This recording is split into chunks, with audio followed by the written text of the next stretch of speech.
We are broadcasting live. Good morning, everyone. This is the meeting of the Council of the Town of Mono, held on Tuesday, February 27th, 2024. This meeting is being conducted both in chambers and by means of electronic participation as permitted in Section 238, subsection 3.1 of the Municipal Act 2001 as amended in the Town of Mono Procedural Bylaw 2020-42. This meeting can be viewed contemporaneously or at a later date from the town's website. We have a quorum. Just a quick reminder, emergency exits are in the rear of the council chamber. Members are free to declare pecuniary interest at this point in the meeting or later on at any point. Deputy Mayor? I'll be declaring a conflict of interest on item 6.2. Thank you. And again, unless you want to. I will be declaring a conflict of interest on the HFFA food guide map. It's 6.3. Thank you. So I have a motion that council approves the agenda of session 4-2024 as circulated. Do I have a mover for that? Deputy Mayor Nix, seconded by Councillor Mangtalo. Any opposed to that motion? Motion is carried. I have a motion that council approves the minutes of session 3-2024 as circulated. Do I have a mover for that? Councillor Davies, seconded by Councillor Capes. Any opposition to that motion? Motion is carried. You missed the Indigenous Land Acknowledgement. Indeed, I did. If I can turn it over to Councillor Capes, who's agreed to do it today. We would like to begin by respectfully acknowledging that the town of Mono resides within the traditional territory and ancestral lands of the Teonatate, Attawandaron, Haudenosaunee, and Anishinaabe peoples. We also acknowledge that the town of Mono resides within the treaty lands named under Treaty 18, the Nottawasaga Purchase of 1818. These traditional territories upon which we live and learn are steeped in rich Indigenous history and traditions. It is with this statement that we declare to honor and respect the present, past connections of Indigenous peoples with this land, its waterways, and resources. Thank you. I have a proclamation which pertains to International Women's Day. Whereas International Women's Day is celebrated globally on March 8th by those who believe in gender equity and who seek to improve the lives of all women and girls, trans and cis and two-spirit and gendered peoples through the cultural, legal, and economic and social change. And whereas the Government of Canada's theme for International Women's Day in 2024 is Invest in Women, Accelerate Progress, which is a call to action to remind that gender equity is one of the most effective ways to build healthier, more prosperous, and more inclusive communities.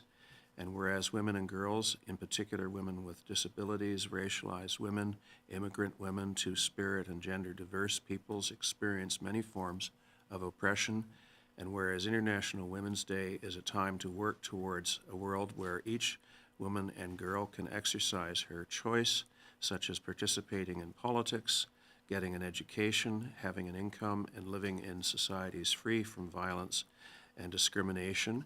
And whereas the town of Mono is committed to promoting equity and justice and will continue to work to address the systemic and structural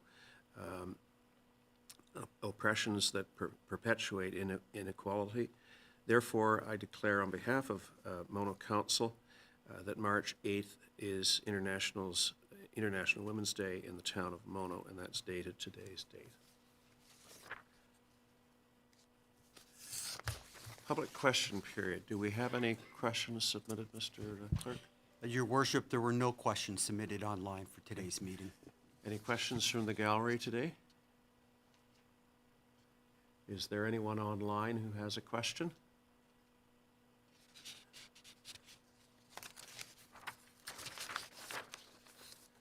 Seeing none, we have a delegation at 9:15, the Dufferin County Multicultural Foundation. Have they checked in with us yet, Fred? No, it doesn't look like they're online yet, Your Worship. We don't see Miss Ali yet. Thank you. Would council object? Good morning, everyone. I'm Sushil, and we are from Dufferin County Multicultural Foundation. Me and Malini is here. Whenever you give us a chance, Malini would like to do the presentation today. Thank you, and just to, by way of background, council has received your written presentation, has read it. So if you could stick to a summary of it, and we can ask you some questions. Sure, no problem. And if you can turn your camera on if possible. Yeah.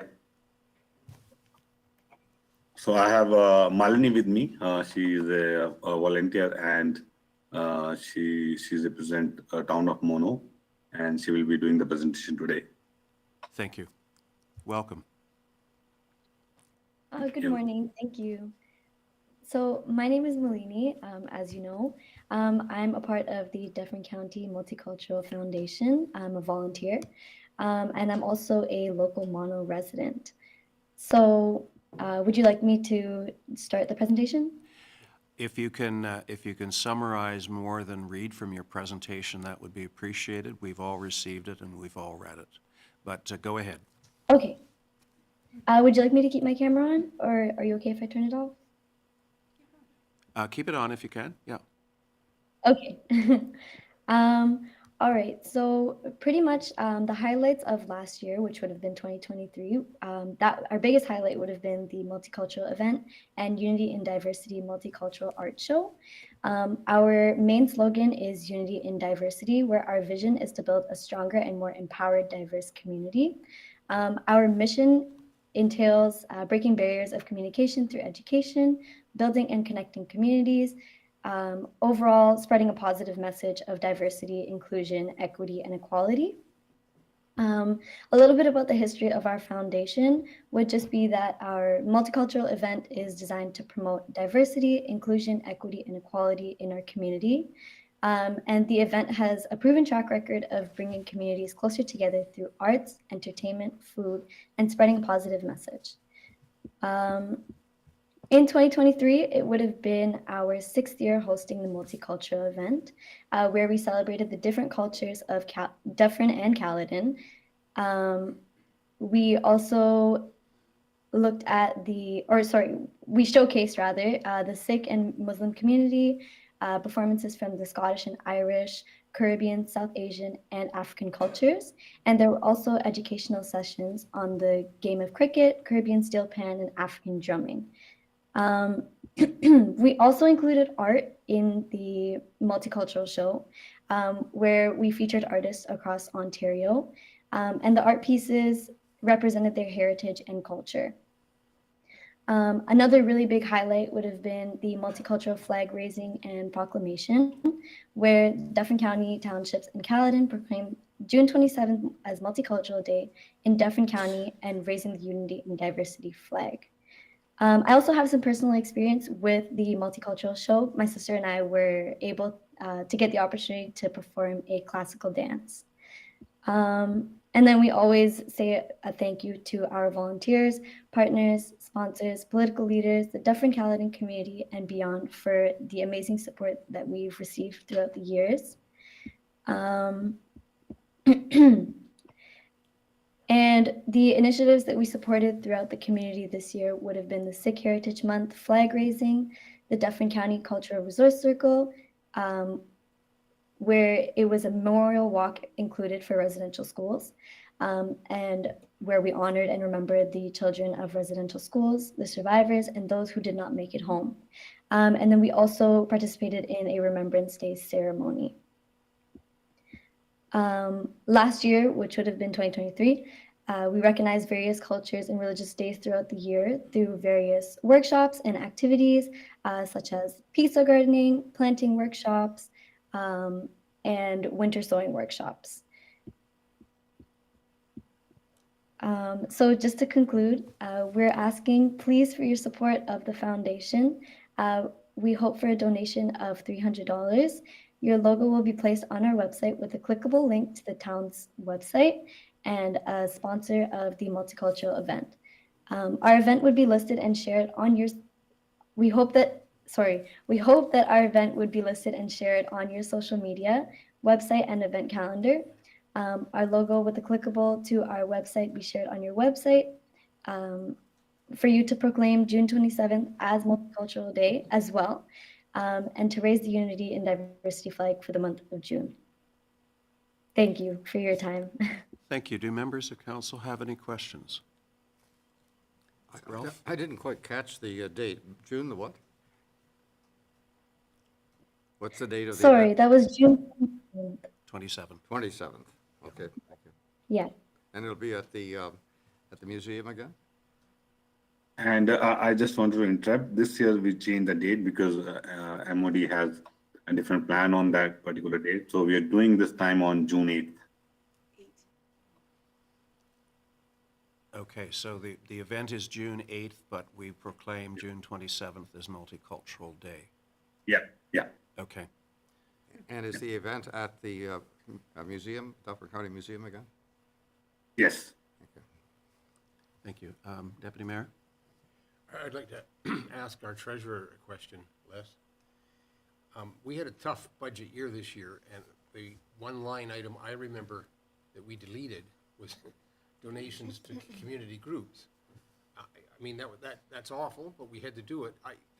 Is there any other line in the budget where we could find $300, or are we done? If council does approve the $300, I would still code it to that expense account donations to track it.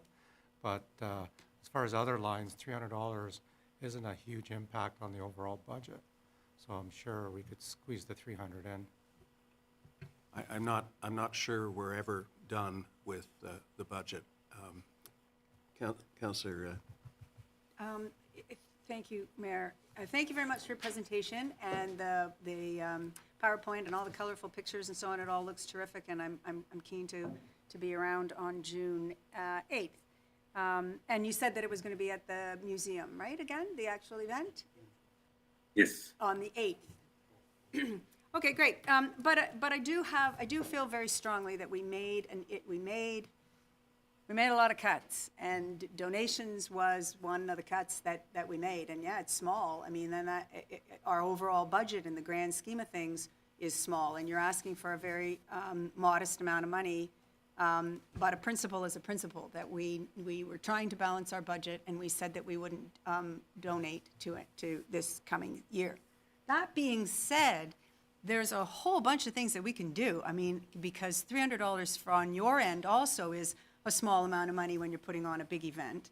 But we, with respect to supporting you and raising the flag and advertising and having you on our website, we don't need to give you $300 to have you on our site as a clickable thing to link to advertise, to get the word out and be supportive. So I do have a problem with a financial ask in this year when we really cut a lot of things. Thank you very much. Councillor Capes and then Councillor Mankalo. Thank you for your presentation, and I did attend the event. Well, I have every year, but last year was particularly exciting because I met the cricket team. So that was exciting for me. Anyway, I think that was you, Shuseel, no? Did I meet you last year? Yeah. Yes. So we tried to make a connection there. I have a question about whether or not this can be considered in training and community awareness, and I'm not sure, we didn't specifically have a line item in the budget for DEI, but there's a very big connection here. Yes. And so I wonder if we can use this as an educational, public awareness, DEI support for this event. I just asked that question. Thank you. Ralph? So thanks for your presentation. I attended the event as well and got so wrapped up in it, I bought a piece of artwork. Elaine has said it all. I have the same suggestion. Well, I just add that it's not so much that it's a donation where the group gets the donation and we don't hear from them for the rest of the year, or there isn't something given back, and you propose in your presentation that our logo would be placed on your website clickable to the town's website, which I think has value. And the fact that we're a sponsor of the event, I think has value. And I'd concur with the notion that this does fall under more than simply a donation category. I think it has to do with DEI and has to do with promotion of the town's commitment to the things that you're doing. Thank you so Fred? much. Can I suggest that I was talking to our Director of Public Works earlier this morning, and he's had such a mild winter that he has all kinds of money left over in his budget. So can we maybe find $300 out of the sand and gravel or the snow plowing budget for this? Just a thought, Matt.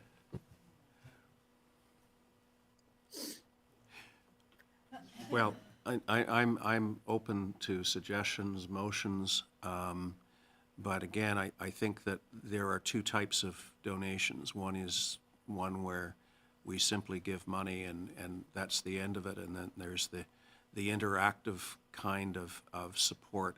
And I'm not certain we've always called this a donation. Did we not approach it as more of a membership or something of that nature in the past? I mean, it may come under donation, but I think we put it into the context of something other than just a, here's the check, see you next year for another check. Fred, did you have any insights? They were approved in previous years in conjunction with other donations and on a report titled donations. As for how it was coded, I'll leave that for the treasurer. Okay. Elaine? Thank you. I just want to reiterate, I think this is not a donation. I think it's an investment. It's an investment in extending our own internal commitment to multiculturalism and diversity, equity, and inclusion. So again, I think we could take this funds from education and training for diversity and inclusion and have it sponsored by our DEI committee or sponsored through them somehow. I'm open to a motion if that's the desire of council. I'll make such a motion. Okay. Is there any further debate or discussion? So, Your Worship, I'm just not quite clear on what the motion is. I didn't read it again, but she gave it. That we provide a $300 to the organization, and it be paid out of the DEI budget. And I didn't ask Mike about that. Do you have any problems with that, Mike? It would come out of the training and development budget line, titled in DEI Training Committee Expenses. Okay. Good. But I think it's, treasurer will probably still track it under a donation, just so council's aware. Yeah. Yeah. Next year. So, Your Worship, if I may suggest a resolution along the lines of that we approve a $300 fee to become a sponsor of the Dufferin County Multicultural Foundation. Yeah, and I think that's how we've described it That's fine. previously. Anything further on this? Call the question. Any opposed? Motion carries unanimously. Thank you very much for your presentation, and we'll be proud to fly the flag here in Town Hall as well. Thank you. Really appreciate that. Thank you so much. Thank Everybody. you Thank you very so much. much. Thank you. So we're a little early, but Mr. Guy Giorno is with us. And would he like to begin his presentation on various issues having to do with the Conflict of Interest Act and Code of Conduct? Good morning, Mr. Giorno. Good morning. Thank you, Your Worship, and through you, thank you to members of council. I have circulated a presentation, which I know that members of council have before them, and I know it's also available to the public online as part of the agenda package. So, Your Worship, if it's okay with you, I don't propose to read through it. Okay. I would just summarize some of the areas, and then I'm open to take questions, if that's acceptable to you. Absolutely. Hit the highlights, and again, to those listening in, the presentation, which is very detailed and well done, is available online as part of this agenda. Thank you, Your Worship. So codes of conduct and the appointment of integrity commissioners are mandated by the provincial legislature through the Municipal Act. The province of Ontario provides no funding for this, but it's something that is an obligation of every municipality. I have had the honor to serve as the Town of Mono's integrity commissioner since 2018, and I do that for a number of other municipalities as well. I'm a lawyer in private practice. My primary practice relates to government ethics and accountability and the rules that surround lobbying, and as part of that on the side, I serve in this capacity, as I said, about 24 municipalities across the province. Integrity commissioners are officers of each municipality, but we must operate independently. We have a direct reporting relationship to council, and then council is free to accept or not accept our reports and recommendations. Integrity commissioners, as part of their independent role, can receive complaints or allegations from anyone, a member of the public, or anyone, and actually under provincial legislation doesn't even have to be a resident of the town, alleging that somebody has contravened the Municipal Conflict of Interest Act or the Code of Conduct. And then, I review those. When received, determine whether or not there ought to be an inquiry. That's something that the legislation leaves in the discretion of the Integrity Commissioner. And where necessary, I conduct an inquiry and come to conclusions which are then presented in reports. Perhaps, though, the most important function, not saying that helping to administer the Municipal Conflict of Interest Act and to uphold the Code of Conduct are not important. Those are very important functions, and everyone has the right, if somebody sees a transgression or an alleged transgression, to bring that forward. But I think probably the most important function that integrity commissioners provide, again, this is mandated by the Municipal Act, is to be available to council members to provide advice and guidance on the Code of Conduct and on the Municipal Conflict of Interest Act. That is something that is a service that, again, the legislature says is required to be made available. It's made available to each member independently. It's made available confidentially. When I say confidentially, what I say I can't disclose. What I tell a member, the member can keep private or can disclose. And it varies in this town and other municipalities. Sometimes members just take the advice and take it themselves. Other times they think a member is free under the law to table my advice before council, to speak about it. It's really up to you when you get advice, or through you, Your Worship. It's up to a member when a member receives advice to do with it what the member wishes. And I think the reason, the reason that's provided for in the Municipal Act is because the legislature knew, we all know, it is better to avoid things before they happen. It's better to be able to get guidance first, before there's any issue of whether the Municipal Conflict of Interest Act was contravened or the Code of Conduct was contravened.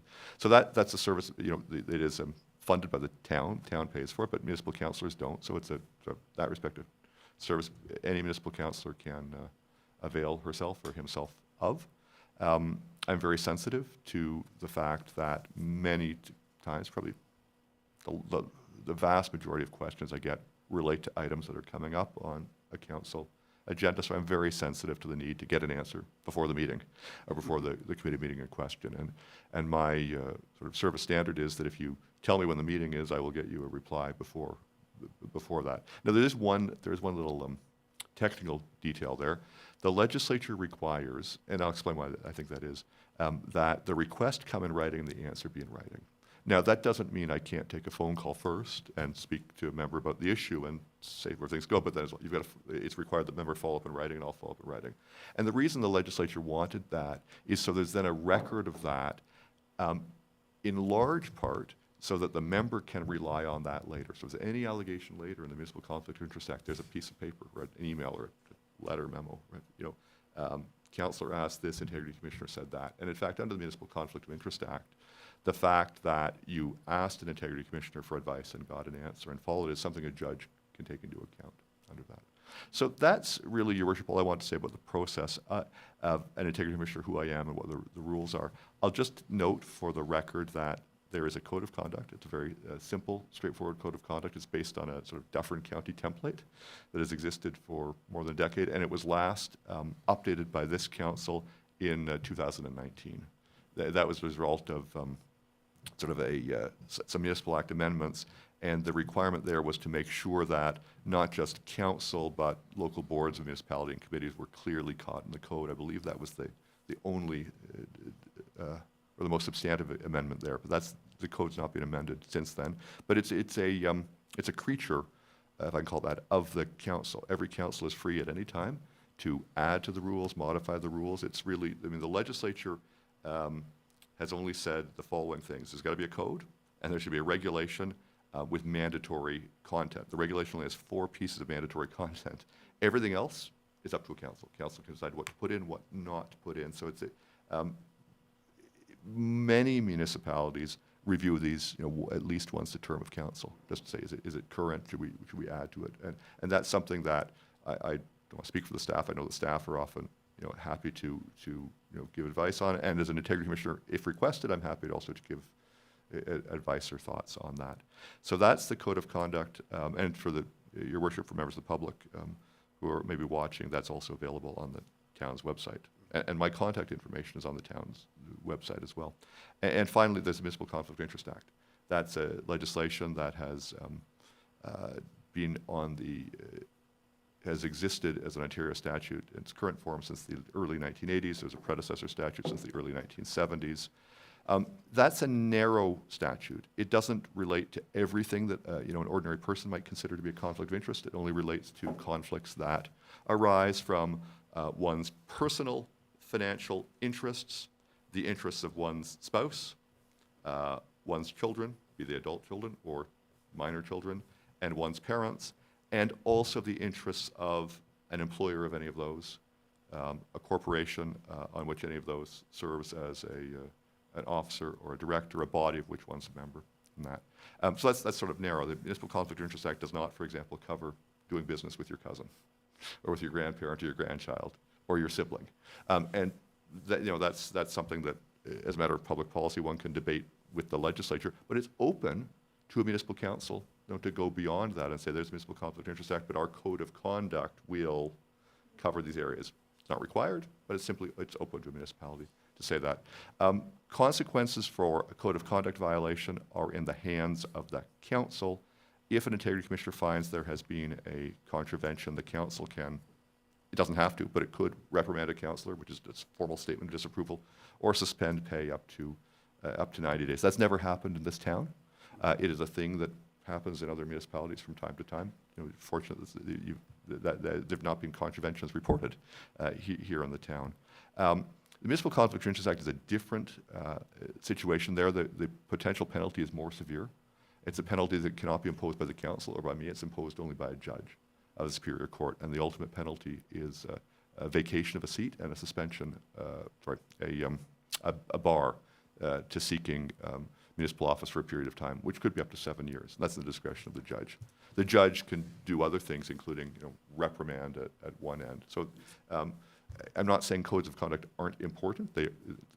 It's very important, but obviously because of the severity of the potential consequences, the Municipal Conflict of Interest Act is the more a weighty matter. And as I said again, I am always available to council members to give advice on either the Code of Conduct or the Municipal Conflict of Interest Act.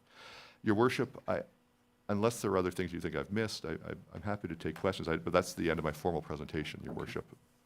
Questions, Fred, and then...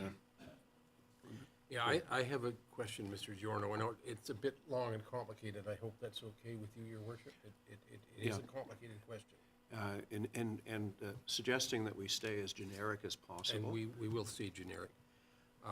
Although I should give some background, because I have sought Mr. Giorno's advice in the last week or so about whether or not I had a conflict of interest with an item that's coming up on the agenda today. The difficulty is, when I read the Act and various interpretations, in the term indirect conflict of interest, and in particular because the Act then says there's some exceptions.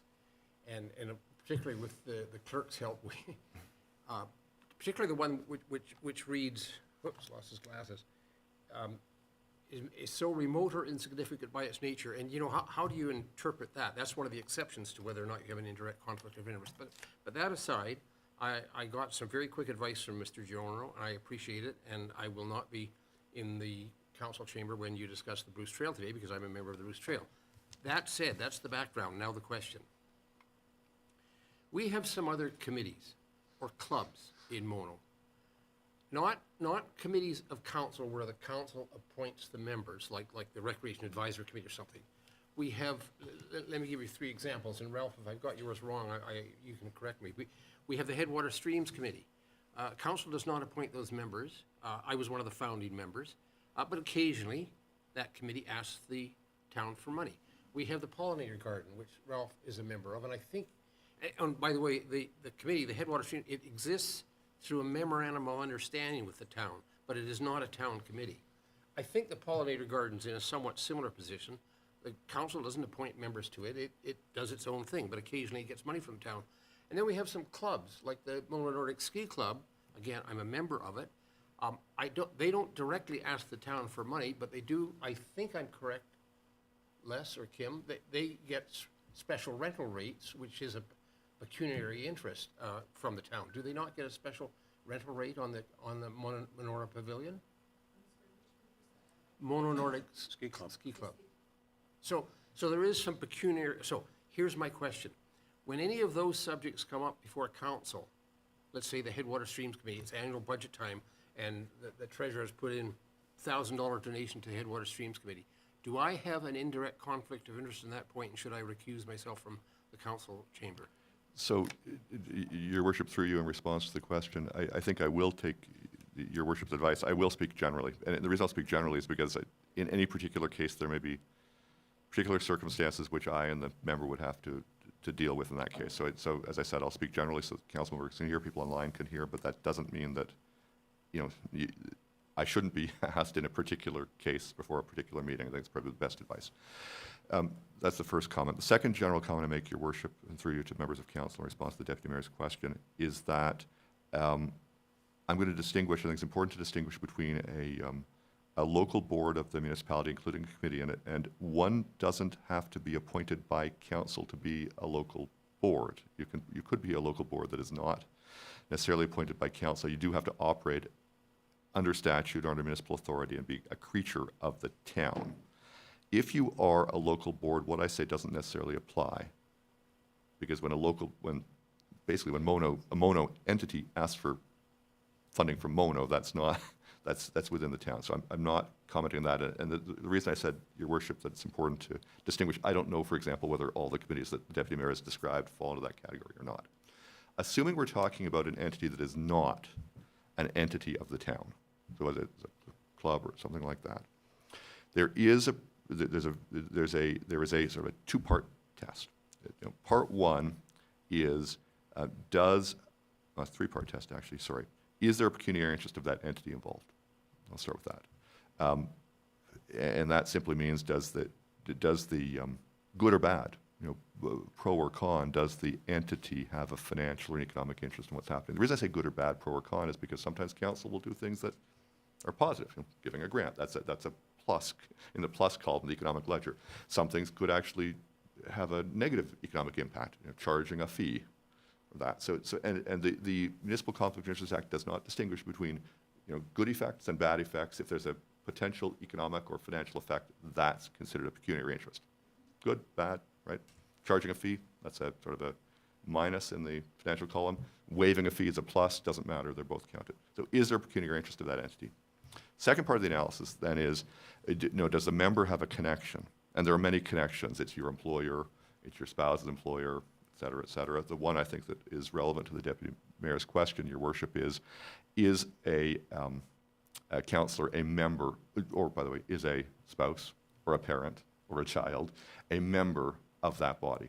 And that's probably of everything in the MCIA, the Municipal Conflict of Interest Act, that is probably the broadest of all the categories. Like, there's, you must sit on a board of directors, you're a controlling shareholder of a publicly traded corporation, et cetera. They're more specific. A member of a body.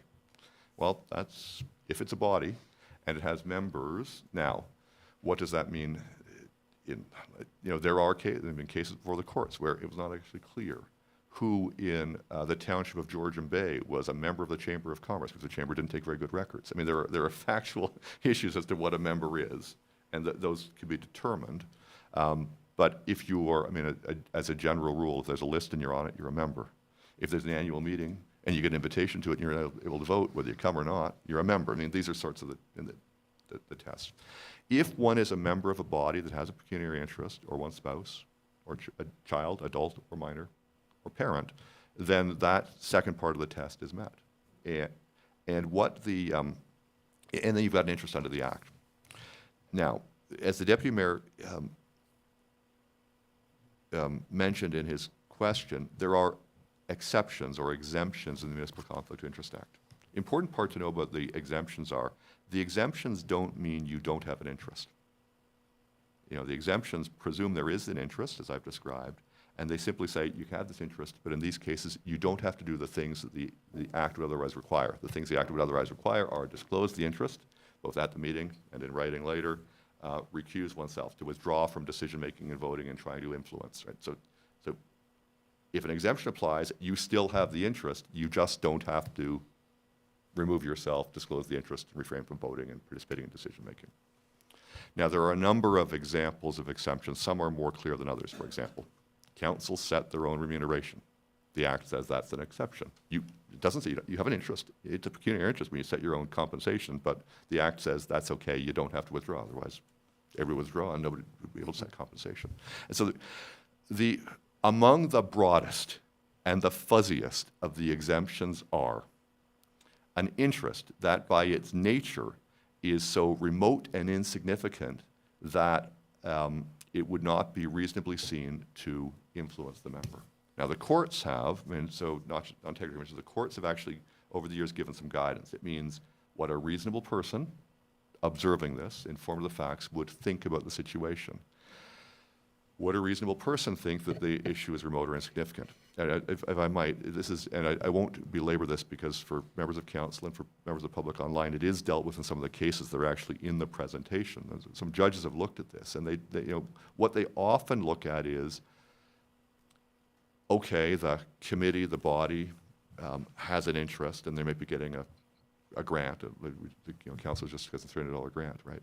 A grant. But if it really isn't going to flow down and affect the bottom line, end up the pockets of the members, courts have often said, well, that's remote and insignificant. It's $300 for sponsorship or something, but it doesn't really benefit the economic interests of the individual members. So in cases like that, judges tended to say that's remote and insignificant, doesn't, a reasonable person wouldn't.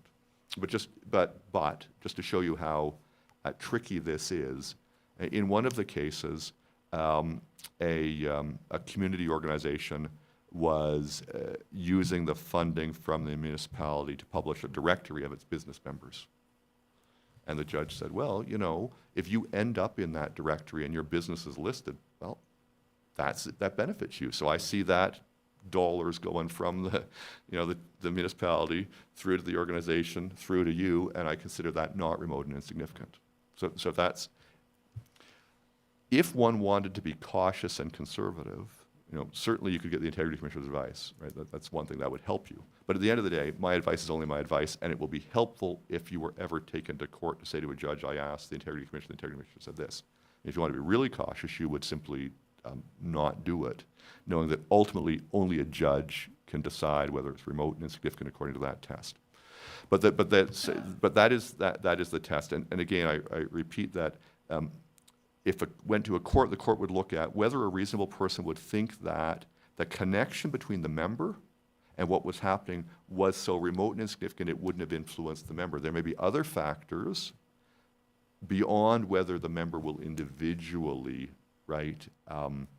benefit, which might cause a reasonable person to think that membership in the organization would influence you, right? So so yes, does the $300 grant, sorry to use the example from this morning, would it influence the members if they sat on council from voting? But there may be other factors which would cause a reasonable person to believe that the councillor's membership in a body, or a councillor's spouses, or parents, or child's membership upon a body would reasonably be perceived to have influenced how the council voted. And if that test is met, then the exemption does not apply, and my advice would be that the member should disclose the interest, withdraw, and not participate in voting or decision-making. I'm sorry for giving such a long answer, Your Worship.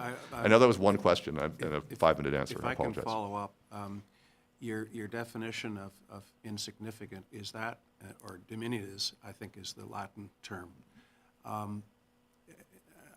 I love that word. I don't know why it's bounced into my head, but is that the same as having an interest in common with the vast majority of residents or? No, Your Worship, that's the second, so those are both exceptions or both exemptions in the Act, but they're different exemptions. So the remote, to use the word you use, de minimis, but that statute called remote and insignificant, that exception is one of them.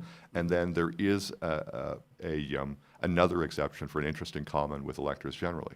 Yes. So, and that interest could be an insignificant interest in common with the electors, but it could be a material interest in common with electors generally. Yeah. But- And my understanding is that there's not a lot of case law on interest in common. There's a few cases out there, but not a whole lot to hang your hat on.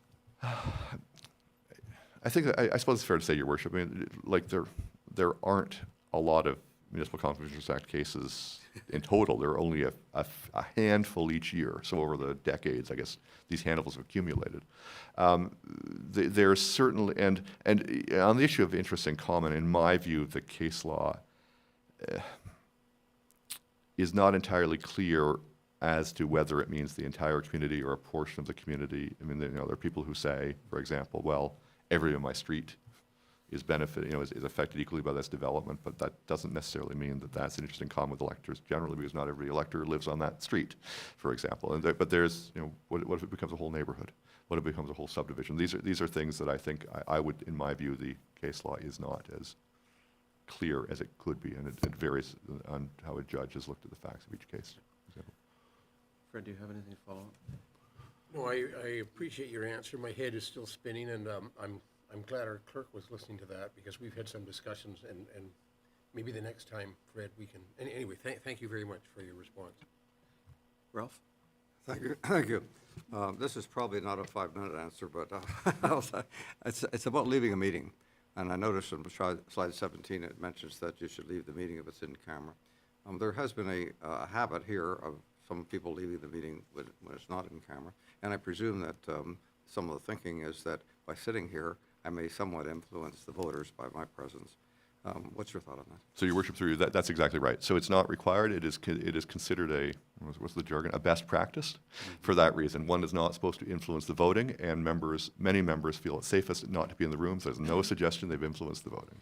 But it's not absolutely required, but it's best practice, yes. Except if it's in camera, though. Sorry, if it's in camera, it is absolutely required. That goes to the notorious example in a certain city to the south of us where the mayor would declare and then sit in the gallery. And I think Justice Cunningham had something to say about that in his judicial review. That late mayor.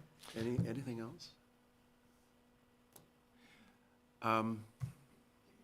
Just a little bit of background. Even before we had an integrity commissioner requirement, and going back to the mid-1990s, the town has taken the position that any member of council could back then approach the town solicitor for advice and do so at the town's expense. So we were always very encouraging of members of council seeking expert opinion rather than wondering what to do when the topic that they were concerned about came up.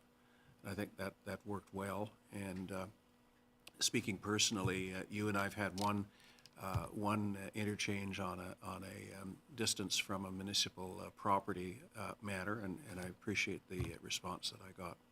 It was very, very helpful to me. In writing. Oh yes, it was all back and forth in writing along with a map or two, I think. Anything else? Well, thank you very much. And again, just for the benefit of anyone watching, your very thorough report is online. And we've had, I think, a really good discussion about some of the peripheral issues that come up from time to time. And I think one question that does arise is who makes the determination that one has a conflict? And I've always taken the position that is up to individual members. And they must do their due diligence and come to that determination. And I've seen other councils where everyone is quick to pile on and say, well, you have a conflict, you have a conflict. And I personally, I think that's inappropriate. I think we all each have to come to that conclusion. Thank you, Mary. Yeah, very, very interesting presentation. Thank you very much, and for explaining some of the things you did. I'm curious, though, and I didn't get an opportunity to go and look up the plus for other exceptions. So I will look those up to make sure.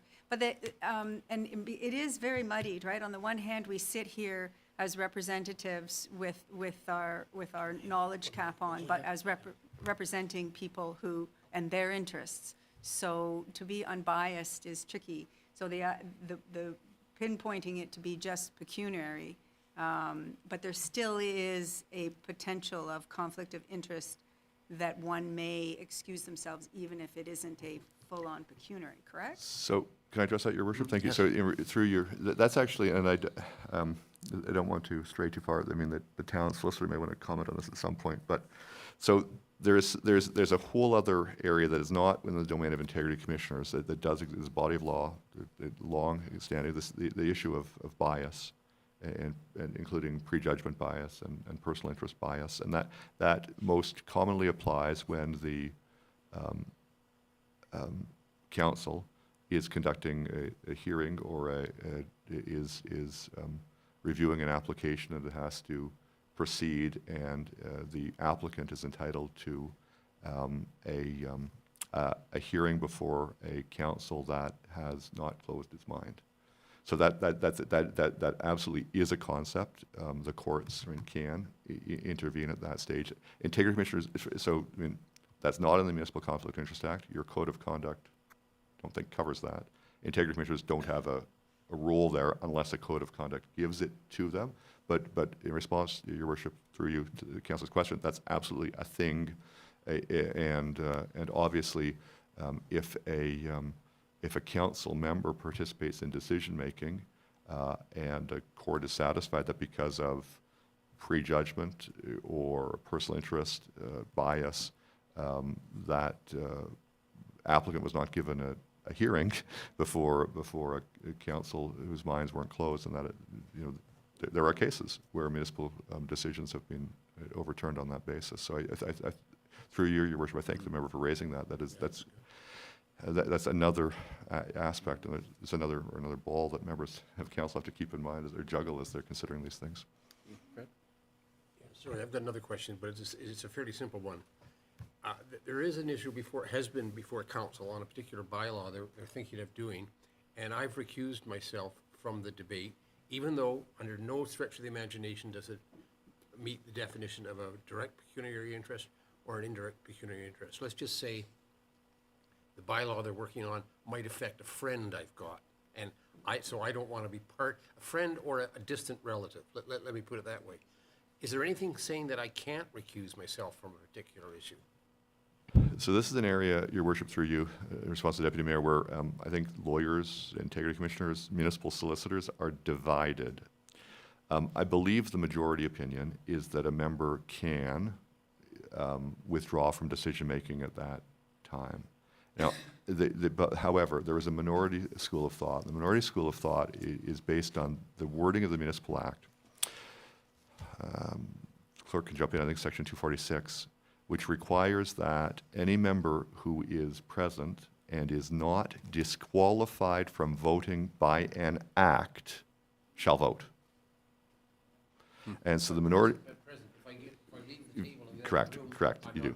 Right, not present, but there is and so there's a minority point of view which says, well, only the Municipal Conflict of Interest Act says you can't vote in these circumstances, right? And there's no, and the argument goes, I know it's not the member's question, but there is nothing in statute which says you can't vote on a contract with your brother or sister.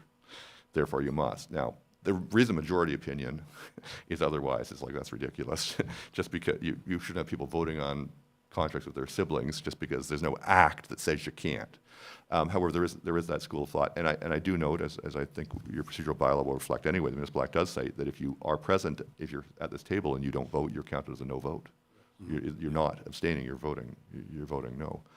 So the answer, I think, in short, Your Worship, to the Deputy Mayor's question is, I think most people would say that it's appropriate to withdraw in those circumstances. There is a minority point of view which says, because the Municipal Act is that views the Municipal Act more inflexibly. But I think the majority view is it's okay to take a wider view of that and to absent oneself. There was an instance many, many years ago in the city of Toronto where a certain councillor would declare a conflict on almost anything in order to avoid not voting. And it became so bad that it became an election issue, and the electors in that particular ward took care of the problem.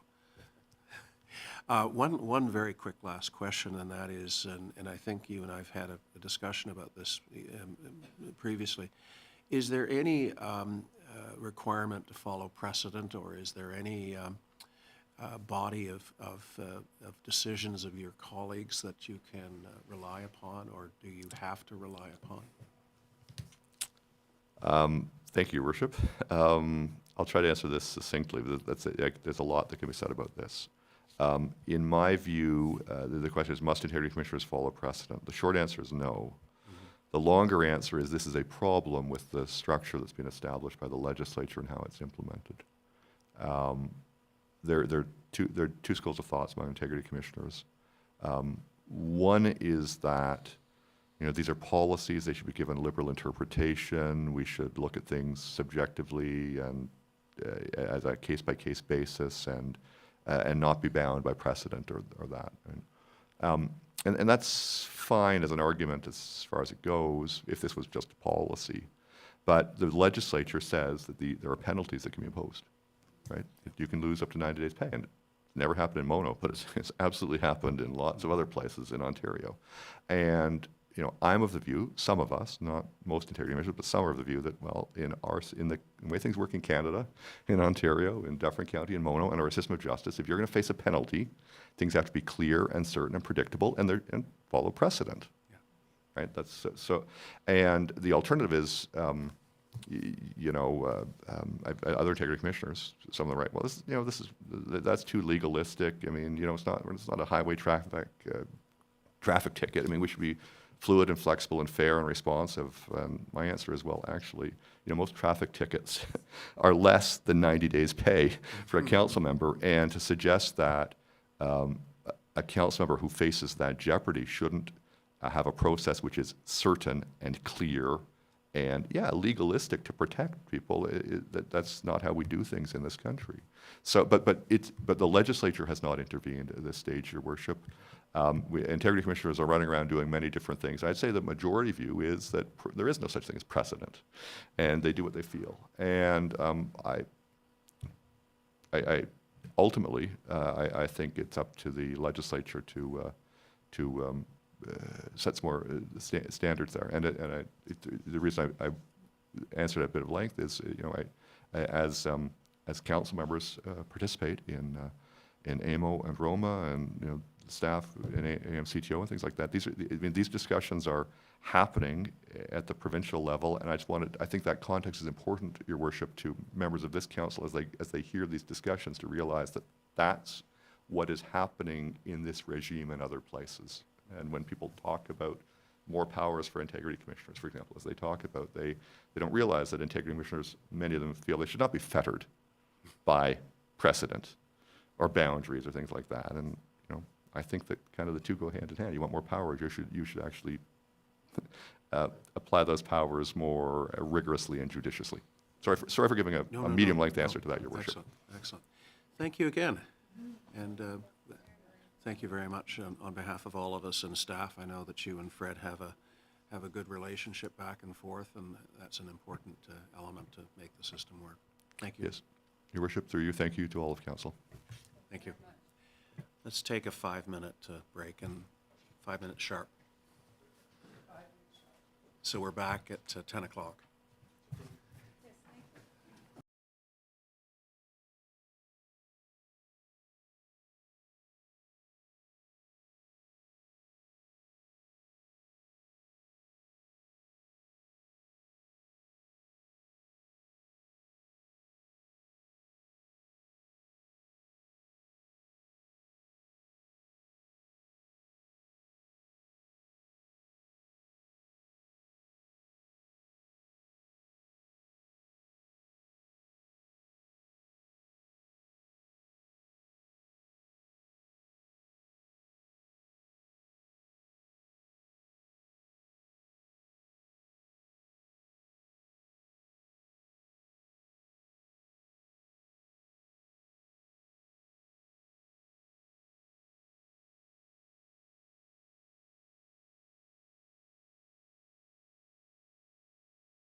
We are back live. Thank you, and that takes us to unfinished council business list. Any comments, Elaine? A question if I could. So, item number 3, purchasing property in Mono. I know we had that listed as easy, and I just wondered if there was any update and if there was a draft for the tiny committee to review.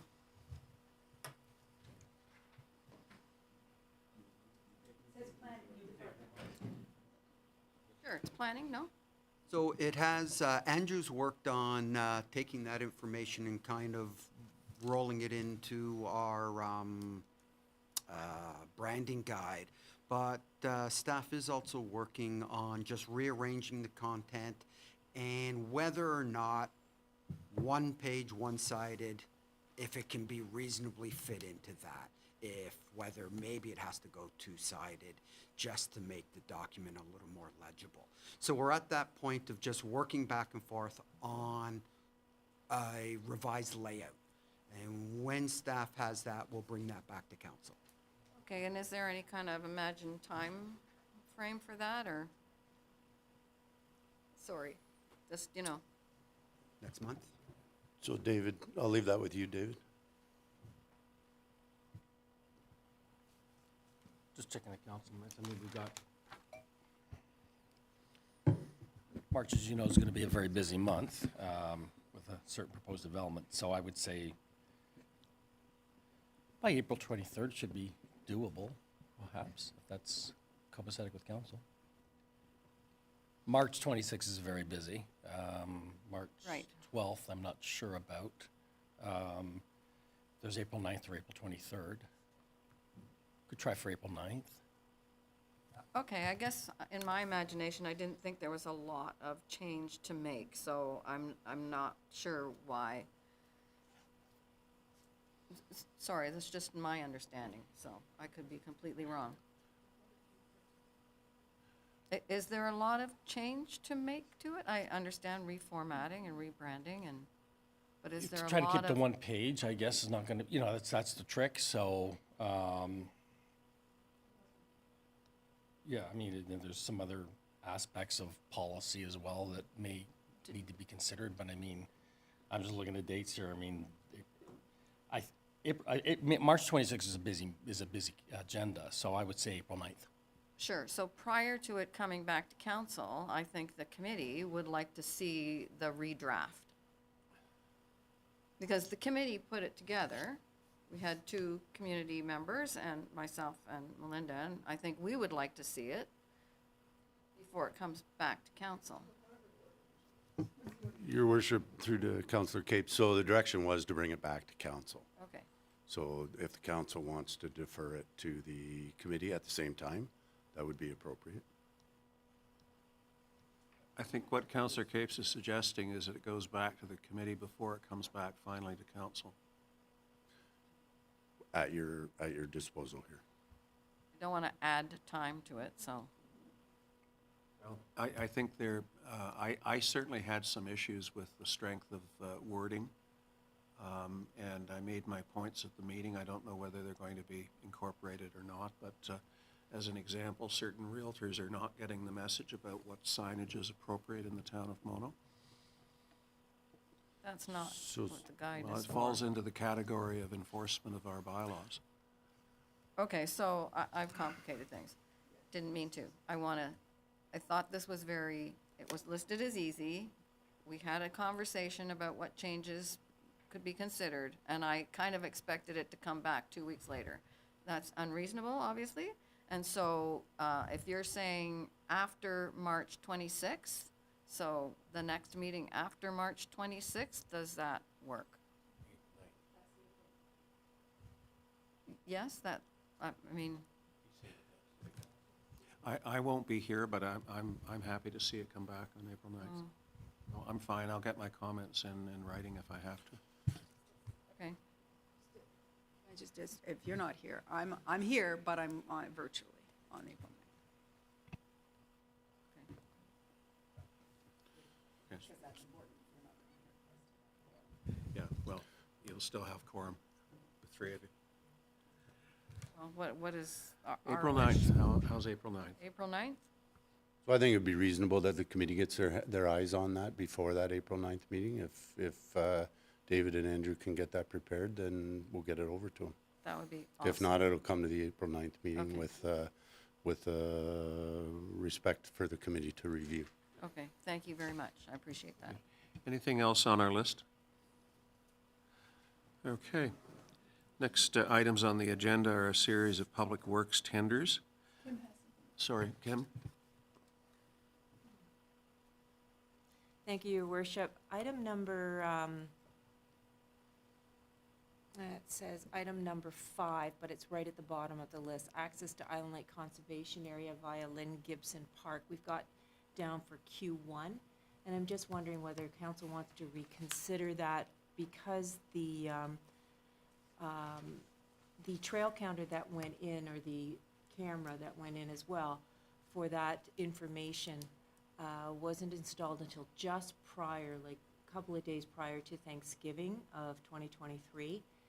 So the real telltale time for how much traffic or foot traffic or whatever we're getting into that park won't be until the June, July, August, September. So I do recognize that the information is important for possible budget considerations for 2025. So I'm just asking if you would like to reconsider a time frame. I mean, I'm more than happy to give you what we've got for Q1, but you're No, not I don't getting think it's going to much. tell the story. I think Right. we need to extend it myself. Yeah.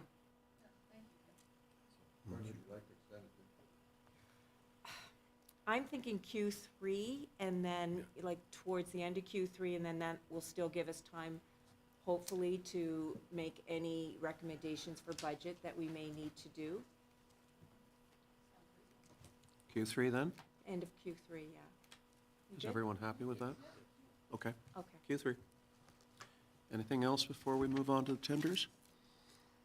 Okay, the first tender has to do with lawn maintenance, and I'm going to read the motion, and then we can have questions and discussion. That council for the town of Mono accept the price of $3,740.30, including HST, per cut from 2831274 Ontario Inc., Sunshine Lawn and Landscape of Palgrave, Ontario, to provide lawn maintenance on various properties in the town of Mono, and that further that council may extend to 2025, subject to the work meeting all the contracted requirements prescribed within the signed bid document, completed to a level that is satisfactory to the town and competitive pricing. Do I have a mover for Deputy Mayor Nix and Councillor Cape seconds? And questions? Question?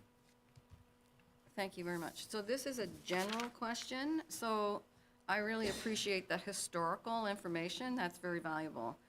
My question is about our practice for procurement, and when do we go to RFP? Is there a dollar limit that takes you to go to a new RFP process?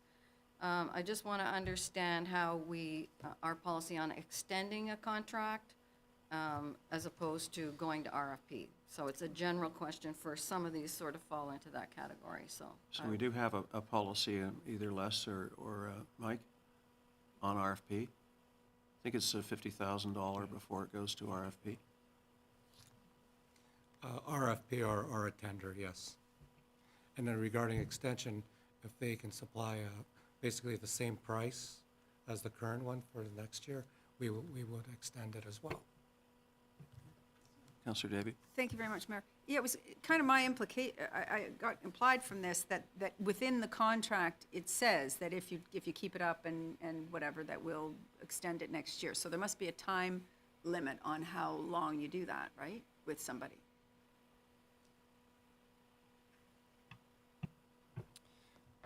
Yeah, we generally run them, we ask for the quotes in the fall of every year from contractors if they fall within the 50,000, and we'll extend those if, we'll evaluate them if they're in line or if they're consistent or the same price. For instance, lawn maintenance have maintained the same price for several years. If they're bid documents that generally don't get a lot of bids on them, like previously in years prior, we've had lots of submissions for bids and interest in some of these tenders. Over the years, they've tapered off, so there's the benefit of timing and whatnot. But yeah, we generally, once things kind of start to increase, we will post them again. Any other questions or comments? Just out of curiosity, that price per cut, that deals with how many properties and approximately how much area? Thanks, Mayor Coleman. We have approximately 27 properties, some multiple locations within the same property. That includes. So that per cut price applies to all of those Yes. properties? Yep. Okay. Generally once a week, and we do hold off on times where obviously we don't need to cut. If the weather's dry, if we have August, we'll tell them not to cut. How much notice do we have to give them to avoid a cut? A day or two. Okay. Yeah, they've been pretty flexible. We've had a good relationship, and it's worked pretty well for consistency. We very minimal complaints, easy to deal with, and that obviously factors into the valuation as well. Okay. So if I can call the question, any opposed to the motion on the floor? Motion's carried. Going to our next item, I'll read the motion that Council for the Town of Mono accept the price per litre of 0.397, including HST, from Dali Dust Control Limited of Stony Creek, Ontario, to supply and deliver and apply approximately 800,000 litres of calcium chloride, and further that the contract be extended to the 2025, subject to the work meeting all the contract requirements described within the signed bid document, completed to a level that is satisfactory to the town. Do I have a mover? Councillor Davey, seconded by Councillor Capes. Discussion? Thank you, Mayor. Just for my clarification and for maybe some public who might be listening, this calcium chloride, it's terrific. The dust on the gravel roads is markedly improved with it. It's fabulous. But everybody tells me it's bad for my car.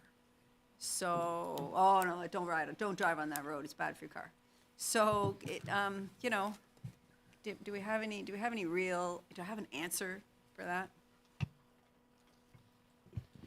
Thanks, Councillor. There is some literature on Daly's website.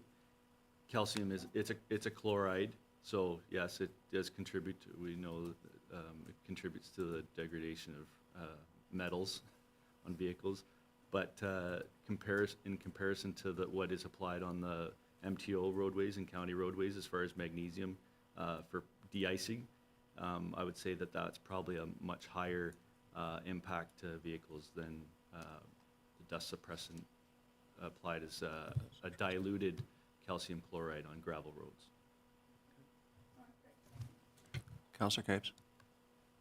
Sorry, just a quick question. So we've been using this same company for 5 years. Are there other companies that do this that we've looked at, or just a curiosity? Thanks, Councillor Capes. Yes, last year we released this tender, and we had, I believe, Pollard submitted a bid, but they were high, and if I recall correctly, I think they submitted a price for magnesium, which is an alternative product to what we generally use. There's preferences. Some municipalities prefer magnesium over calcium. Mono's used calcium chloride for many years. But yeah, it was released last year, and I can't recall the price, but Daly's generally always outbid Pollard when they have submitted their bids. Yeah. Any further questions, comments? Just indicate that due to our strange winter, I'm already getting dust phone calls. It's a fair amount out there already. Hope for a little bit of rain, but not too much. And motion on the floor, any opposed? Motion is carried. Next item is that Council for the Town of Mono accepts unit bid prices of $20.08 and $25.59 per ton, inclusive of HST, for Dufferin Haulage Limited of Innisfil, Ontario, to supply, load, haul, and spread approximately 30,000 tons of granular A and 19 millimeters of limestone crush run. Do I have a mover for that, Councillor Deputy Mayor Nix? Councillor Capes is the seconder. Discussion? Yep. Yeah, I'm okay with this, Matt, but you say 30,000 tons in total of granular A versus the 19 millimeter limestone crusher. I can't figure out, because the Delvenvoorden haulage is actually, on his limestone crusher, 5% higher than Robinson. So, and I thought we were going more and more and more for the limestone crusher gravel. What proportion of the 30,000 tons is limestone crusher? So in the tender, we had 15,000 and 15,000. Over the last 5 years since we've been applying limestone crusher run, we have seen some pros and cons to it. It has broken down, but it also gets significantly harder than traditional granular A. So you'll notice a lot of the roads that have it on right now, it's like concrete. So when the guys are trying to ice blade it in the wintertime, they're not able to pull that aggregate up to the surface and use it as a traction as much. So we're having to blend a lot of it. The $20.08 from Duvenvoorden is a very good price. If you look previously at the price per ton for traditional pricing over the last 5 years, it is a very good price given today's pricing and the distance to the north end where we'll be applying our material this year. I've spoke to operations and they're going to be utilizing a lot more of the A this year, so that factored into a lot of the decision on using traditional A. We will use limestone in some areas where we could, they're looking at those areas, but traditionally on hills and curves, we're using the traditional A. And so we have that flexibility because when they submit the bid, they tell us how much material they have available. Whether it's 40,000, 50,000, they have it just to let us know that they have that security. We've worked with Duvenvoorden lots for many years now, and they're right on. So, Any further questions, comments? Any opposed to the motion? Motion is carried. Next item is that the town of, good question, yes. That the council for the town of Mono accept a unit bid price of $21.92 inclusive of HST from James Dick Construction Limited of Bolton, Ontario, to supply, load, haul, mix, and stockpile approximately 6,400 tons of winter road sand for the 2024-2025 season. Do I have a mover for that? Councillor Capes moves, seconded by Melinda. Questions? Okay. We didn't use as much sand as we typically would have this winter. Could we not lower the amount, 6,400 tons? Maybe we don't need that much for next winter. thanks, Deputy Mayor Nix. Further to what I said about the limestone, we have had to apply some winter sand more so on gravel roads where it contains limestone because of the hard pack. We can't use that road material. So I wouldn't say it's gone down. Also, weather's unpredictable. We could have a terrible March. We could have a terrible April. So we have to plan accordingly for it. We've purchased the material. This load will be the first load under this contract will be in August, September. We'll be filling the dome. They'll fill again generally in the following next February. So that's when they top it off. So. Okay, thank you for the answer. We always like questioning you on your budget, but that's fine. That's fine. Any further questions, comments? Any opposed to the motion? Motion is carried. Next motion is that the council for the town of Mono accepts the price of $298.32 inclusive of HST for 2 units with operators from Fairfield Seaborne Contractors, Inc. of Caledon, Ontario, to provide street sweeping on various roads in the town of Mono, and further that the contract may be extended to 2025, subject to the work meeting all the contract requirements described within the signed bid document, completed to the level that is satisfactory to the town and competitive pricing. Do I have a mover for that? Councillor Capes moves, seconded by Deputy Mayor Nix. Questions? The extension to 2/20/25, is that at the same pricing? Thanks, Councillor McDowell. Potentially. We ask in the fall for pricing for the following year. If they fall into that CPI range, roughly, we'll consider that and extend it and bring it to council for their final approval. But not generally with street sweeping. As you see over the years, it creeps up and creeps up. Primarily fuel drives a lot of that cost and labor costs. But generally it doesn't extend from year to year. Fred? Have you talked to Scott Martin at the county to see if we'd get a better price if we had a joint bid for county roads and municipal roads? I mean, if we got, they bring the streets. Or Orangeville, or any other municipality, wouldn't we get a better price? They bring that equipment in, they do go around and do our roads, but to do our roads, they got to travel up and down some county roads. Why couldn't we do them all at the same time? Thanks, Deputy Mayor Nix. It's logistics based on when our fleet's available. So, you know, we try to get out there early on, as soon as we look at the forecast and know that there's no weather coming, that we're going to be reapplying winter sand on roads that we just swept. So logistically, we work around that. The county does have its own sweeper on a tractor. I don't know what they have as far as these types of street sweepers that could dump right into the back of our tandem trucks and take the material to the landfill. Those are a couple of the things, but generally it's around the timing. Town of Orangeville has different equipment again. I don't know what they have in-house, but this allows us the flexibility to align with our operations. So if we're out, if we release them in April and the equipment's sweeping in April, it's around all our boulevard cleaning and maintenance. We post it on the website. We're not at somebody else's mercy as far as we post it on the website and tell everybody to have everything swept to the curb by X date. We're following the following week with that equipment to clean it up and haul it to the town's landfill. Well, I hear your answer. I still think this topic should be pursued, but I'll leave it for today. Elaine? Thank you, Matt, for indulging us. Just a question about the cancellation of that other contract.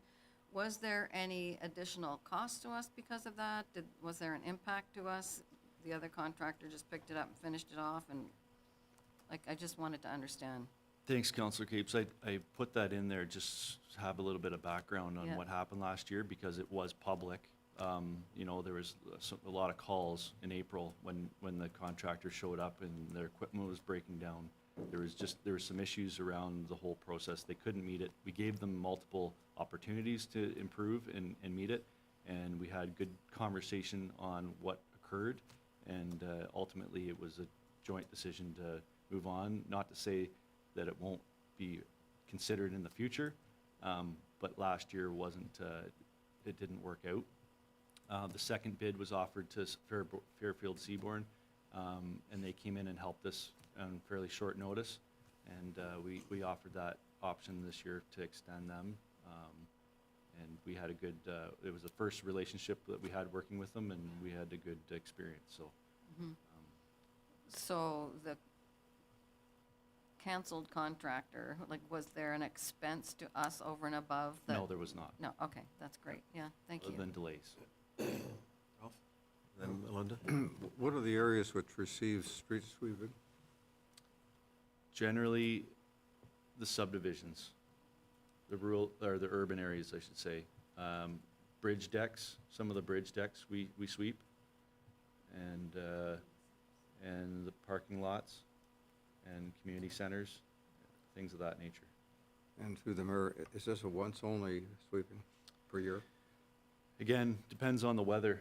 We try to do it once, but sometimes we have to come back and the contractor comes back and does a second round. If everybody doesn't sweep out their their lawns and their boulevards to the curb in time, we take that into consideration, and we get another usually one unit to go out and kind of clean things up. We do also sweep Watermark, Conocorp, in which the town bills them for that time and material based on our equipment, and charge them out at the rate that is provided in the bid. Linda? Thank you, Mayor. Yes, that was kind of what I was asking, like how many days? I mean, if the weather's perfect and just how much sand we have around and the length of kilometers, linear kilometers that we have to how many days does it take to do? Because the comment of, there are other municipalities that the person has to drive through to get here, and, let's pool our resources. It takes more than a day to do Mono, right? Thanks, Councilor Davey. Yeah, it depends on what else is going on. It really depends. I would say the subdivisions, we alternate subdivisions through Island Lake and Cardinal Woods. If we start in Island Lake one year, we'll do Cardinal Woods, we'll start there this year. We just kind of flip back and forth. I would say we could probably have it wrapped up total 4 days by the time we're all cleaned up, and then to come back, to return if we have to, it'll be another day or so. But Thank you. There's a motion on the floor. Any opposition? Motion is carried. And I agree with the Deputy Mayor that I think we need to investigate that from the standpoint of what our neighbors are doing, but that comment may also apply to the next two motions. The first of which is the Council of the Town of Mono accepts the price of $1.66 inclusive of HST per meter from Fine Line Markings, Inc. of Stony Creek, Ontario, to clean and seal approximately 30,000 linear meters of cracks on asphalt roads throughout the town of Mono, and further that the contract may be extended to 2025, subject to the work meeting all the contract requirements described within the signed bid document, completed to a level that is satisfactory to the town and competitive pricing. Do I have a mover for that? Deputy Mayor, seconded by Councillor Mantalo. Discussion, questions? A lot of cracks. Yeah.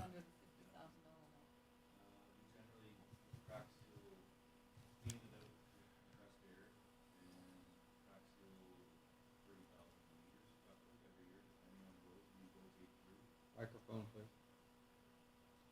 Sorry about that. Yeah, so I think this is the 6th or 7th year we've really gone at this program to extend the life of the asphalt, to avoid the ingress of salt-laden water from getting into the cracks, and then it dilutes and then ultimately cracks and heaves the asphalt. So every crack is cleaned out with compressed air, and then crack sealed with the rubberized sealant.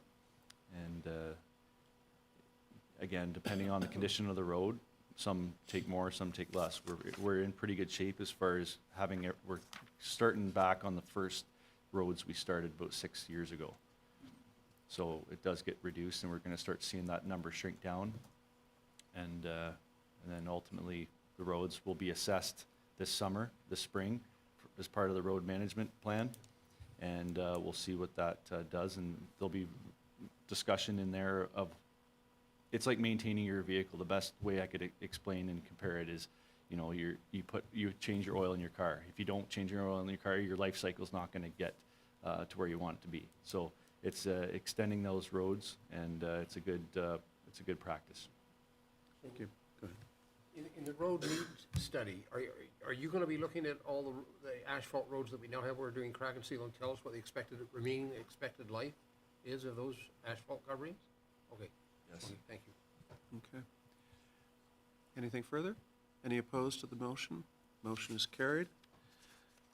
Next motion is that the Council of the Town of Mono accept the overall bid price of $51,783.38 from 222-8977 Ontario, Inc., operating as Rannon Maintenance from Guelph, Ontario, Ontario, to provide pavement markings on various roads in the town of Mono, and further that the contract may be extended to 2025, subject to the work meeting all the contract requirements described within the signed bid document, completed to a level that is satisfactory to the town and competitive pricing.